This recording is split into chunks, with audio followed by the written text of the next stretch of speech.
Oi! Hoje nós vamos falar sobre os livros lidos no segundo trimestre de 2025. No total, eu li 7 livros nesse segundo trimestre e eu fiquei meio decepcionada porque no trimestre passado eu li 11 livros, eu acho, então fiquei assim, como que minha leitura caiu tanto se parece que nesses últimos 3 meses eu li tanto? Eu fiquei meio confusa, pra ser bem sincera, mas quem sou eu, né? Quem sou eu para me criticar? Em abril eu li 3 livros, eu li Amanhecer na Colheita, foi uma continuação, né, ali da saga de Jogos Vorazes, foi os jogos, né, do Haymitch. Nós pudemos conhecer um pouco mais sobre esse personagem. Foi um livro que veio pra mostrar a crueldade do Snow, né, porque depois de A Cantiga de Pássaros e Serpentes, muitas pessoas deitaram para o Snow, talvez por conta da beleza dele no filme, não sabemos, mas o Snow tava virando muito alvo, né, de edits e tudo mais, e a autora se incomodou muito com isso, porque as pessoas estavam esquecendo de quem era o Snow e do que ele era capaz. E eu não sei, tipo, se a gente tava realmente se esquecendo, né, mas estavam meio que começando a passar pano, assim. Então, o livro veio pra mostrar quem ele é e que ele não tá ali pra brincadeira, sabe? Ele é um ditador, ele é um tirano e ele não é uma boa pessoa. E nesse livro nós temos toda a história do Haymitch, né? Como ele foi parar nos Jogos Vorazes, como que a publicidade funciona em cima das coisas, como que o marketing é bem feito,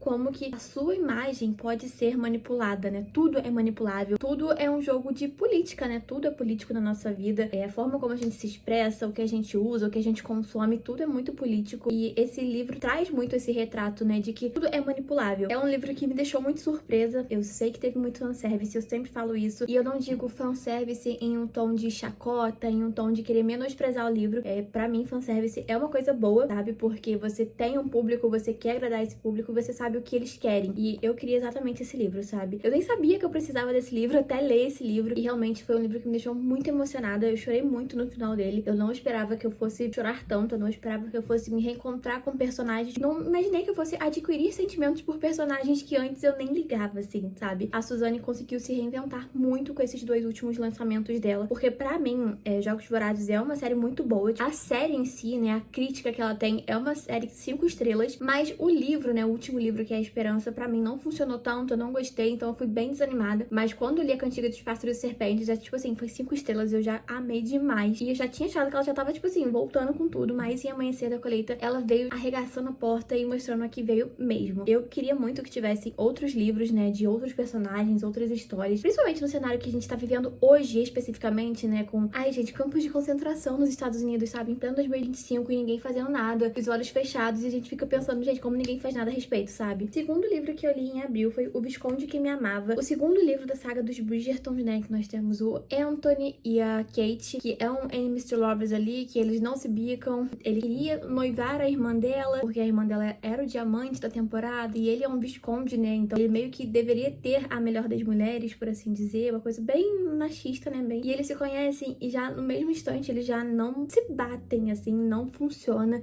Só que funciona, né, óbvio que funciona, é aquela atração que tá ali, ó, amor e ódio andam lado a lado. E as coisas acontecem e eles vão ficando. É muito gostosinho acompanhar enquanto eles são enemies to lovers, assim. Eu gosto muito dessa trope. Mas conforme o livro foi se desenrolando, eu não fui gostando tanto. Porque eu assisti, né, a série da Netflix e foi por isso que eu comecei a ler os livros. E é muito diferente, né? O livro é muito diferente. E eu acho que por ter visto aquela obra de arte que é a série da Netflix, aquela segunda temporada, eu tinha altíssimas expectativas. Porque a segunda temporada é a melhor. E o livro é totalmente diferente. Então eu tinha aquela expectativa, sabe? Eu achava que fosse acontecer aquelas coisas. E como não aconteceu, eu fiquei meio decepcionada, assim. Não é um livro ruim. Não é um livro ruim. É um livro que eu gostei. Eu me mantive entretida. Só que eu tinha uma idealização e não foi atingida. Justamente porque é tudo diferente, né? Até, assim, a metade do livro, mais ou menos, não é exatamente a mesma coisa, mas é bem parecido, lembra? Só que depois muda tudo. E se eu não tivesse visto a série, eu acredito que o livro teria sido um dos meus favoritos, assim, porque é muito fofo, sabe? É muito bom. O romance é bem construído, eu gosto muito. Também tem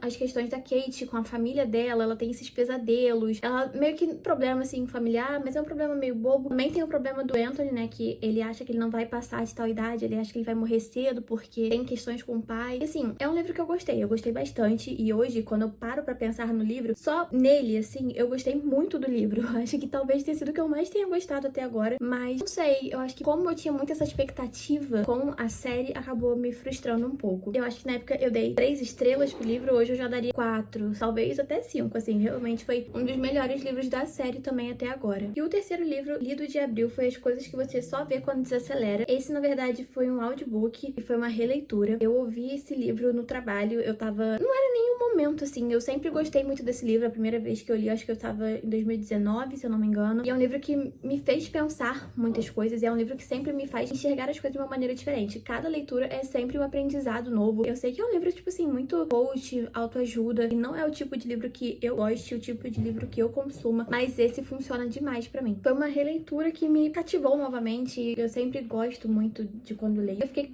com mais vontade ainda de ler. Como eu tava ouvindo, tinha momentos que eu não conseguia focar totalmente no que eu tava escutando, então eu tinha que ficar voltando várias vezes. E mesmo já tendo lido, mesmo sabendo o que tava falando, o que já tinha sido dito, eu queria prestar atenção de novo, porque sempre tem um novo aprendizado, sabe? Cada fase, assim, da vida que nós estamos. Então esse livro me faz refletir demais. Eu gosto muito dele, eu quero ler de novo, tipo, no físico novamente, sabe? E acho que a narração também foi uma coisa que me ajudou muito, porque eu não tenho muito hábito de ouvir livros, eu não consigo me concentrar, é muito difícil. E nesse livro eu tava me esforçando mais pra estar mais focada. Não sei, me ajudou bastante a narração ser uma coisa mais leve, a forma como tava sendo lido me ajudou bem, assim, eu gostei bastante. Em maio eu li 2 livros, e eu tô assim, gente, como eu só li 2 livros em maio, meu Deus do céu. Eu li Um Perfeito Cavaleiro, que é o terceiro livro da saga dos Bridgertons. É o livro que eu gostei, assim, apesar de não gostar muito dessa vibe de Cinderela e tudo mais, é uma vibe que me estressa um pouco, mas foi um livro que, apesar de ter gostado, tipo, eu gostei da Sophie, né, que é a protagonista, eu não gostei muito das atitudes do Benedict. Eu sei que é um livro que se passa lá em 1800 e bolinha, então é uma época totalmente diferente da nossa, e eu fico tentando lembrar disso o tempo inteiro pra não problematizar tanto, porque é um livro bem machista. O Benedict tem falas muito machistas e isso me incomoda muito. Eu acho que principalmente por ele ser um homem meio artista, um cara mais diferentão, assim, ele tem algumas falas do tipo que não casaria com a Sophie porque ela é uma empregada, não faria certas coisas com ela. Tipo, isso no início do livro é uma coisa que me incomoda um pouco. Ele querer manter a Sophie como uma amante, uma coisa assim. Não gostei, me incomodou muito. E depois ele tem a redenção, ele fala que ficaria com ela independente da posição social que ela tem e tudo mais. Só que assim, não gostei, me incomodou. Eu gosto desse livro também porque temos muita presença da Heloise. Acho que de todos os livros, esse é o que mais nós temos a presença de outros personagens, né? A Penélope tá ali, os irmãos também tem um momento de aparição, assim. Eu acho que esse é o livro que mais tem a presença de outros personagens, além dos protagonistas, assim. E isso pra mim é uma coisa que eu sinto muita falta, porque na série nós temos várias histórias acontecendo ao mesmo tempo, né? Temos os personagens principais, o foco de cada temporada, mas assim, ali falta isso, deixa ali com vazio. Eu gostei, assim, da história no geral, eu gostei como as coisas se desenrolaram, eu gostei também de ter visto a posição da Violet em relação a ser mãe, a ter a sua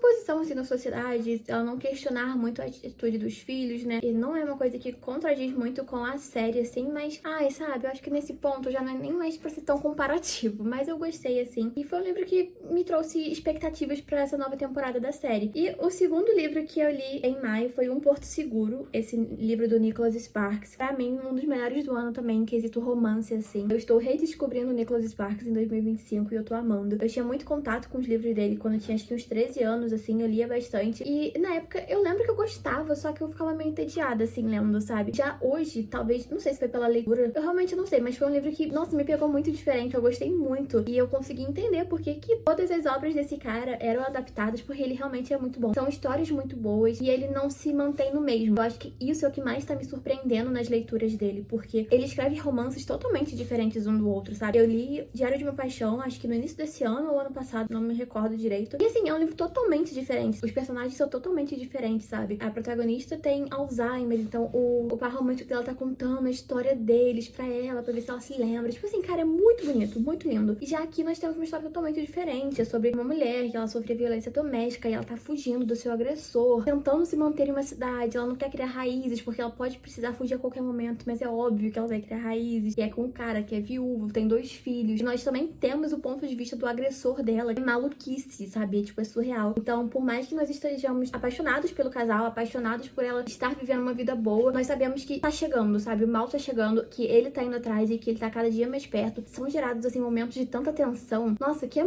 Ai, nossa, maravilhoso, sabe? e eu tô amando. Eu quero muito ler mais livros dele esse ano. Não sei se eu vou ler, mas assim, pretendo. E é isso. Em junho, eu li 5 livros e acho que foi o mês que eu mais tinha lido até então no ano. Se eu não me engano, acho que foi. E assim, muitas leituras boas, tá? Tive leituras medianas, mas também tive muitas leituras boas. Pra começar, eu li Uma Vida e Tanto, o lançamento da Emily Henry, que pra mim dispensa comentários. É um dos livros favoritos também, assim. Eu já falei horrores desse livro no canal. Ele tá entrando em várias listas aqui de melhores do ano, porque realmente foi. Pra mim foi Os Sete Maridos de Evelyn Hugo da Emily Henry, sabe? Ela realmente conseguiu se reinventar com a sua escrita pra mim, porque apesar de gostar muito dos livros dela, em alguns momentos eu fico cansada do livro. Eu posso estar lendo e eu sinto que eu não tô saindo do lugar. Por mais que estejam acontecendo diversas coisas, eu sinto que começa a se arrastar um pouco. Em alguns momentos, em alguns pontos, eu sinto que não há necessidade. Já nesse livro, não. Eu quis saber tudo e eu achei que foi tudo muito bem construído, tudo muito bem encaixado, sabe? A história da Alice, a história do Hayden, a história da Margaret, como tudo se encaixou e foi tão bonito, sabe? De acompanhar. E eu realmente tava curiosa e eu não tive essa sensação tão forte de que esses personagens ricos existiram. Essa sensação eu não tive. Mas foi gostoso, sabe? De acompanhar. E eu ficava curiosa, tipo, cara, mas o que aconteceu? Como aconteceu? O que tá acontecendo agora? Então foi muito legal e eu torci muito pro casal ficar junto. Ai, gente, eu gosto muito dessa trope de Sunshine e Grumpy. Ai, amo, sabe? Amo. Então foi um sabor, assim, fui muito bem servida nesse livro. O segundo livro lido foi As Regras do Jogo, que é a continuação de Táticas do Amor com outros personagens, né? É no mesmo universo, mas com outros personagens. É uma vibe muito Clube do Livro dos Homens, uma vibe muito jogada decisiva. Então me satisfez, porque juntou um universo que eu gosto com uma trope que eu gosto também, que é fake dating, só que é fake marriage. Então, assim, amei, foi muito legal. E nesse livro nós temos o Derek e a Nora. Nora? Acho que é Nora, né? Simplesmente assim, eles são ex-namorados e ela é uma agente de esportes e ele é o primeiro cliente dela, totalmente contra a vontade deles, né? Porque eles tiveram esse passado, tiveram esse término muito do nada que nenhum dos dois superou. E aí eles voltam, né? Ela tem que agenciar ele e eles acabam se envolvendo, tipo assim, em um casamento em Las Vegas. Gente, o puro suco do caos. Gente, é o puro suco do filme, de filmes de sessão da tarde, sabe? E eu amo, eu gosto muito. E me trouxe de volta ao universo de Táticas do Amor. Foi um livro que eu gostei muito também. E, ai, me trouxe, sabe, aquela coisinha de comédia romântica, aquela coisa clichê. E eu amei, eu amei. Eu gosto muito de romance, assim, farofeiro, sabe? E claro que tem aquelas pequenas críticas sociais por trás, sobre a posição da mulher no mercado de trabalho, sobre como ela nunca é valorizada, como sempre tem que ter um homem por trás do sucesso da mulher. Ai, tem. É pouco, mas assim, ai, sabe, funcionou. Esse livro pra mim foi ótimo. Foi um ótimo momento, foi uma ótima leitura. O terceiro livro que eu li em junho foi Não É Como nos Filmes, que é a continuação de Melhor do que nos Filmes. Esses títulos sempre me confundem. É um livro que, surpreendentemente, eu gostei. Eu não achei ruim. Não foi, ai, nossa, mega favoritado. Porque eu não gosto desse universo do Melhor do que nos Filmes. O Melhor do que nos Filmes, pra mim, foi um porre. Eu detestava a Liz, detestava todo esse universo. Mas Não É Como nos Filmes, eu já gostei um pouco mais. Porque eu senti ele uma pegada um pouco mais madura. Foi um livro mais maduro, assim. Trata também sobre o luto, sobre recomeçar a sua vida, sobre as pressões que você precisa assumir quando, às vezes, a pessoa que é responsável por você parte. Então, o que você faz? Então, assim, foi um livro que me pegou, assim. Eu não achava que eu fosse gostar. Eu já tava indo com 30 pedras na mão. Mas eu gostei. A Liz também me surpreendeu, porque ela já tava mais madura, ela já tava mais focada na carreira dela. Teve alguns momentos meio, tipo, ai, nossa, não me desce. Mas, ok, sabe? Nesse livro, o ex, pra mim, que foi o problema, porque ele estava completamente obcecado em reconquistar a Liz. E, sabe, umas coisas meio forçadas. E eles já estavam com 20 e poucos anos. Então, isso pra mim é uma coisa que eu não gosto. Eu acho meio forçado. Mas, assim, tô no início dos 20 anos, né? Então, quem não é forçado, quem não sabe o que fazer, né, nessa idade. Então, a gente meio que releva. Eu acho que eu fico nessa linha tênue entre relevar e não, porque eu não quero relevar porque eu não gosto desse livro, mas eu quero relevar porque, tipo, pô, eles só tinham 20 anos, né? Então, quem não faz besteira com 20 anos? Então, eu tô nessa linha aí, entre gostei e não gostei, foi uma leitura mediana. Eu gostei mais do que eu achei que eu iria gostar, então isso pra mim já é super positivo. Uma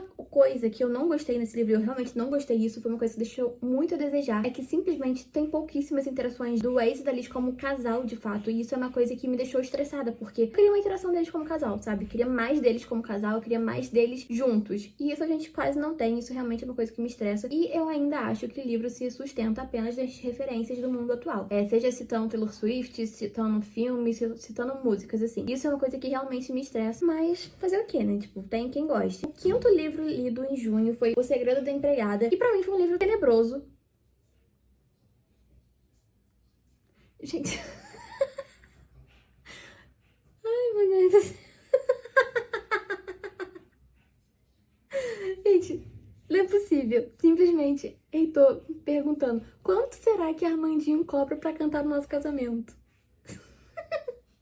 Tá bom, amor, qualquer coisa vai avisando. E o quinto livro lido do mês foi O Segredo da Empregada, que pra mim foi um livro que eu gostei muito durante a leitura. Enquanto eu estava lendo, eu tava, cara, amarradaça. Só que conforme eu fui terminando o livro, depois que eu terminei, eu fui pensando nas coisas que eu estava lendo, como que as coisas foram se desenrolando, e eu fui ficando revoltada, que pra mim foi tipo, que merda, sabe? O primeiro livro da Empregada eu achei sensacional. Eu gosto muito dessa história que tem reviravolta, que aí você acha que uma coisa tá acontecendo e depois tá acontecendo outra, sabe? Foi sensacional. Isso também tem no segundo livro, e é uma coisa que eu ainda aplaudo porque é muito bem feita, só que tem coisas que pra mim não fazem sentido. E uma dessas principais coisas que me desagradou muito foi a questão da Millie ser... não teve desenvolvimento de personagem, sabe? Ela só regrediu no que a gente conhecia da Millie, porque a Millie, ela era uma mulher forte, uma mulher que resolvia os seus problemas na cara e coragem, por assim dizer. Já nesse livro, não. Nesse livro, ela tá só dependendo do namoradinho pra consertar as coisas pra ela. E isso foi uma coisa que me incomodou. Isso realmente foi uma coisa que me estressou demais, porque no primeiro livro, a Millie, tipo assim, ela é barra pesada pra caramba. E agora não. Agora é o namorado dela que tá fazendo as coisas por ela, ela depende do namorado. E não sei, isso pra mim não casou com a personagem, não faz sentido com a personagem que fomos apresentadas no primeiro livro. E até então, né, o que ela era. Então, não gostei. Também tiveram alguns desfechos no final do livro que eu achei que ficaram muito fáceis, muito convenientes. E, tipo assim, não fizeram sentido. E é isso, não gostei. E realmente me estressou. Durante a leitura, assim, tava muito gostoso, sabe? Eu tava lendo e eu tava gostando muito. Tava gostando demais. Só que depois que eu terminei, que eu fui parando pra analisar, eu fiquei tipo assim, mas no geral, como é um tipo de escrita que eu gosto, é um tipo de livro que flui muito rápido, é uma coisa que funciona pra mim, não foi uma leitura ruim, sabe? Só que o desenrolar mesmo que depois que eu terminei eu fiquei, uai, mas não faz sentido. O quinto e último livro lido em junho foi Água Fresca para as Flores, que, nossa, top melhores livros da minha vida. E eu não imaginava que eu fosse gostar tanto desse livro, justamente porque o ritmo dele é um ritmo mais lento e eu não sou muito apegada em livros assim, nesse estilo. Eu gosto de livros que são mais dinâmicos, livros que você dá pra ler mais rápido, não aquele livro que você tem que ler mais devagar pra... Sabe, eu não gosto muito, mas esse aqui, não sei, eu não sei se foi o momento da leitura, até porque eu não tô passando, tipo, nada que seja semelhante à trama da história, assim, graças a Deus, mas foi um livro que me pegou demais, é um livro muito sensível, é um livro muito bonito, é um livro que fala muito sobre a força, sobre você se reinventar, sobre resiliência, sobre você descobrir alegria mesmo nos momentos mais tristes da sua vida, sobre você se reconectar consigo mesmo, sabe? Depois de perdas, depois de vários acontecimentos que te botam no chão, assim. Então foi um livro que eu não achei que eu ia gostar tanto. Eu já vi algumas pessoas criticando no Instagram, falando que a autora romantiza a traição, que não sei o quê. Só que eu acho que existem duas formas, sabe, de se levar esse livro. E eu acho que a pessoa que escolheu por esse lado, ela escolheu o pior lado possível, sabe? Porque o livro fala sobre tantas coisas além da traição. E conforme as coisas vão acontecendo, assim, tem tanta coisa pra você tirar desse livro, você vai ficar se agarrando logo na traição de que Beltraninho cometeu com Ciclaninho. E o livro também fala muito sobre a solidão da mulher, sobre a solidão de estar em um relacionamento que você não tá feliz, só que é isso que você tem, é isso que você se contenta,